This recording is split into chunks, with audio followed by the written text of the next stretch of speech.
Hai, welcome back to Clinomic Radio bareng gue Denia, your host, founder dan CEO-nya Clinomic, and you're listening to Clinomic Radio. Aku baru nyadar banget nih ternyata sudah lama banget gak ngisi konten podcastnya Clinomic Radio. Padahal kalau misalnya kita scrolling down lagi nih balik ke episode pertama dari Clinomic Radio, podcast is actually one of the first things that I did before I did anything else on Clinomic. Jadi kalau misalnya dengerin episode itu di 11 Maret 2018, podcast episode pertama dari Clinomic sebenarnya aku udah ceritain tuh bahwa sebelum bikin website waktu itu nggak tahu Clinomic mau jadi apa, padahal baru bikin akun Instagram doang. And actually one of the first thing that I did after that is actually making that podcast episode. It's been crazy karena sekarang perjalanan Clinomic udah hampir 3 tahun dan so many things happen within that 3 years, especially in 2020 karena kita change our business models and everything. But I'm super excited di tahun 2021 ini because there's so many things we plan ahead. Although it's a little bit overwhelming at the same time, tapi aku pengen sharing sedikit sama kalian sekaligus berkilas balik ke belakang perjalanan Clinomic selama 3 tahun terakhir dan sekaligus memanifestasikan apa yang aku inginkan ke depannya sih, karena aku tuh percaya banget sama secrets atau the art of manifestations. Kalau misalnya kamu pernah nonton video dokumenter yang namanya Secret, kalau nggak salah ada di Netflix. Jadi cerita dokumenter itu adalah tentang kalau misalnya kamu punya keinginan atau wishes atau apapun, mimpi, goals dan sebagainya, if you keep thinking about that, if you manifestasiin di kepala kamu bayangin terus menerus, kamu omongin terus menerus, kamu taruh itu di vision board and everything, and you keep thinking about it over and over again, eventually that wishes will come true. Dan aku percaya banget sama konsep itu karena selama ini tuh beneran kejadian seperti itu gitu. Jadi aku kan sebenarnya orangnya bener-bener selalu punya goal setiap tahun. Jadi aku dari kecil selalu punya journal atau diary atau ya catatan lah basically. Jadi kayak aku suka nulis, aku suka mendokumentasikan perjalanan hidupku, dan dari dulu tuh setiap tahun pasti punya goals gitu, things that I wish to achieve, things that I want to have, things that I wanna do or get whatever. Dan setiap kali balik ke catatan-catatan itu, hampir semua 90% apa yang aku tulis dalam catatan atau goals keinginan aku itu pasti semua tercapai, meskipun misalnya nggak tercapai serta-merta tahun itu gitu misalnya ya. Dan konsep ini juga berlaku untuk hal yang negatif ya. Jadi kayak aku inget banget pernah ikutan yoga camp gitu di Australia, dan aku diingetin bahwa konsep secrets dan manifestasi ini tuh juga berlaku untuk hal-hal yang misalnya kita pikirin terus menerus tapi hal tersebut tuh negatif gitu. Misalnya jadi kayak if you worry about something, if you paranoid about something, if you scared about something, dan kamu mikirin terus menerus hal-hal negatif yang tadi aku sebutin itu, nah itu tuh juga lama-lama bisa kejadian beneran gitu karena you keep thinking about it gitu, padahal itu sesuatu hal yang negatif gitu. Jadi aku selalu diingetin juga dalam si yoga camp itu, dan aku masih terus ingat sampai sekarang. Mereka tuh bilang bahwa worrying is like praying something back to happen. Jadi kayak kalau kamu terus menerus khawatir terhadap sesuatu, kamu tuh sebenarnya kayak berdoa atau mau mendoakan supaya hal buruk itu terjadi gitu. Jadi stop worrying about bad things to happen to you gitu. Jadi intinya sih sebenarnya itu gitu. So that's the whole story of secrets and manifestasi, dan aku berharap apa yang aku bahas hari ini tuh adalah bagian dari manifestasi, bagian dari doaku untuk Clinomic dan kedepannya. Balik lagi ke ceritanya Clinomic. So tahun pertama memulai Clinomic sebenarnya zero expectations banget sih, karena mungkin kalau teman-teman tahu, aku kan sebenarnya sehari-hari kerjanya sebagai pengacara ya, and my husband editor Clinomic yang sekarang ini juga, dia juga punya kerjaan tetap. So Clinomic always and has been our side hustle, it's never been our main job. Jadi ngerjainnya itu juga santai banget gitu, nggak ada pressure, nggak ada gimana dan nggak ada particular target gitu. Walaupun dulu kita sempat sih di approach sama investor, tapi kita kayak kayaknya pengen hidup yang santai deh, kerjaan udah banyak, pusing, kayak kalau misalnya tambah investor ke Klinom itu takutnya malah makin ribet gitu, terlalu banyak pressure. Jadi kayak kita emang decide untuk keep Klinomic as the way it is, dan we don't want to have any more additional pressure to our life lah basically.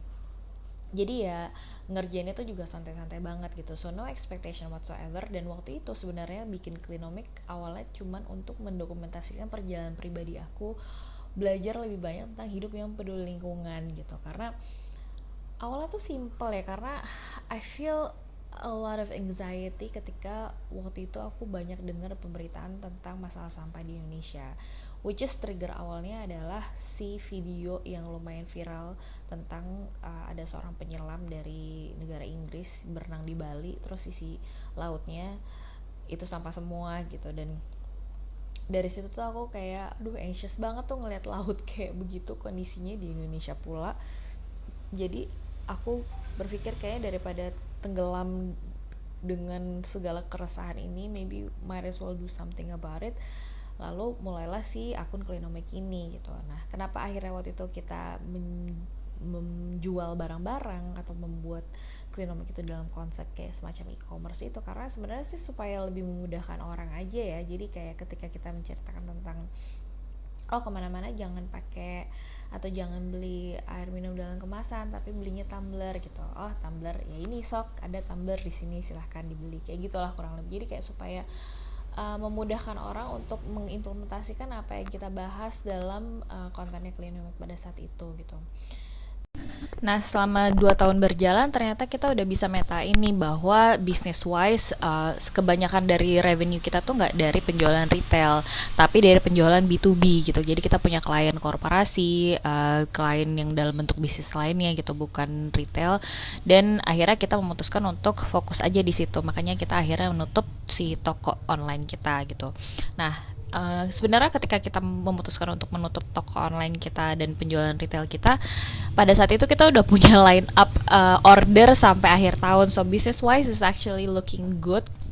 But then like pandemic happens gitu, dan ketika pandemic happens dan semua orderan kita dibatalkan, jadi ya udah akhirnya kita harus berpikir ulang lagi. Dan pada saat itu ya kita benar-benar slow down banget, karena itu benar-benar mempengaruhi dan memberikan dampak luar biasa ya terhadap Klinomic sebagai bisnis gitu, which I think it also happened to a lot of people, nggak cuma Klinomic doang. I mean all economy generally, semua orang ngalamin itu. So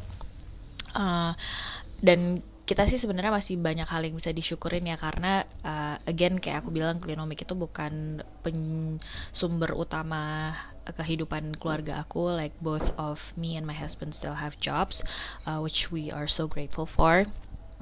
Jadi ya udah, untuk Klinomic kita sebenarnya santai-santai dulu aja lah gitu, and then we can focus on actually doing things that we love to do, which is doing and making contents gitu. Jadi akhirnya selama tahun 2020 ini, towards the end of the 2020, kita fokus sama bikin konten gitu. Makanya kita launching juga Cuan Lestari Talks, terus kita juga perbaiki website kita, dan we actually also able to finalize our books, which we will soon be launching sometime soon this year. Jadi tungguin, kita excited banget sama buku yang kita kerjain sekarang ini, dan we're so proud of what we did with this book. Semua ilustrasinya kita kerjain sendiri. Sekarang udah lagi dalam tahap finalisasi, dan gak sabar banget sharing buku kita ke kalian very very soon. So that was the update of Klinomic and the overall perjalanan kita selama 3 tahun ke belakang nih. Dan looking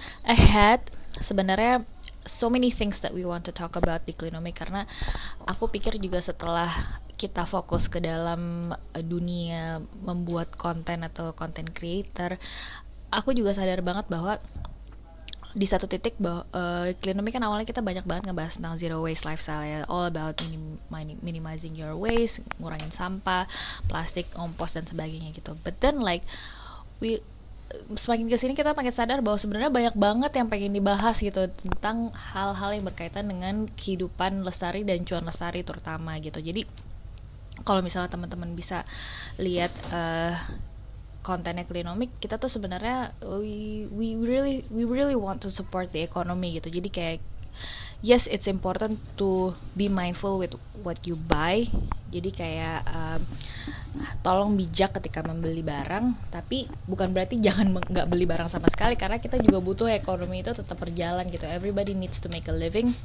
And everybody needs to carry out and continue to do this economic activities gitu. Jadi kayak gimana caranya kegiatan ekonomi ini bisa menghasilkan cuan dengan cara-cara yang lestari gitu. Dan konteks cuan lestari itu juga ternyata banyak banget gitu, dari mulai green investment, green technology, green finance, terus low impact living, carbon footprint, ethical trading, fair trading, dan masih banyak lain yang ternyata tuh itu jadi membuka pintu yang luas banget gitu untuk kita explore setelah kita menutup satu chapter Clinomic, yaitu menutup retail stores kita gitu. Nah, we're so excited with this whole new chapter of Clinomic where we try to focus on doing content creations and creative side of it. Aku sendiri juga enjoy banget, dan sebenarnya dari sisi pembagian waktu ya sehari-hari juga menurut aku itu juga lebih make sense. Aku bisa banyak kerja dengan teman-teman freelancer dan sebagainya untuk mengerjain konten ini dengan lebih manageable, terutama dengan pekerjaan sehari-hari aku juga. So it's all good and win-win solution sih. Dan memang sih sebenarnya next problemnya itu adalah memilih mana yang harus diprioritaskan gitu, because so many things that I want to do. Kayak misalnya nih podcast, ada YouTube channel, ada TikTok, ada Instagram, ada website. I mean, we just have to try to be focused on the things that I want to do, apa yang harus kita fokuskan. Dan I don't know, like sebenarnya nggak pernah tahu, kayak belum pernah tahu, atau I haven't actually done the whole analysis gitu. Tapi I look forward for your feedback, kayak which medium that you like the most, Instagram kah, blog kah, podcast kah, dan YouTube kah. Walaupun aku percaya semua masing-masing media itu punya audiensnya masing-masing ya, but I kind of like doing this podcasting because it's easy, production wise juga nggak terlalu ribet, dan aku juga banyak banget sebenarnya orang yang pengen aku ajak ngobrol ya di podcast ini gitu, and it's I mean logistically it's a lot more easier. But I don't know what you guys think about the whole podcast content thing. So let me know ya, share di komen atau DM kita atau email kita.